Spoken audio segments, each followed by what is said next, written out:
Ini kuman anu dikumpulakan kuman yang raja-raja kuman dikumpulakan jadi satu lalu dihambur.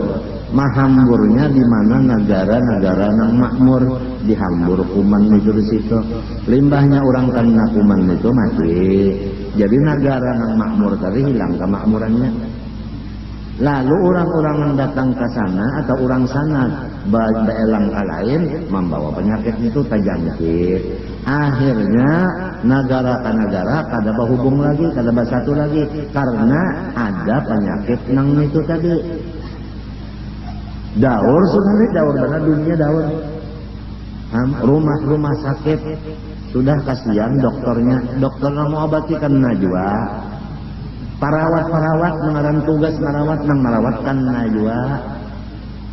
Maka obatnya belum ada. Ngarannya virus, ujar kita ulat. Ulatnya tuh tarabang. Masuknya di mata, di telinga, di hidung, di muntong. Matnya man ditukupi muntong jalan hidung, mata ke dalam telinga, masuk jua nangai.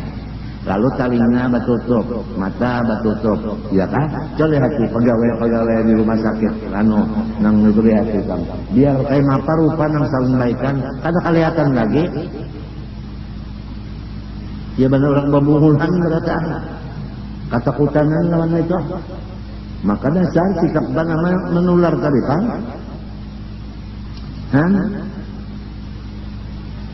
Jadi orang anak bagawi ke negara situ tikawi kada kawa lagi bagawi kalau pinakan nang bagawi di situ kan hendak bulik ke Indonesia kada dibariakan bulik kalau pina membawa ke Indonesia penyakit itu lalu daur dunia. Jadi ad-dunya daurun wa ahluha tumbur wa akhiruha hancur.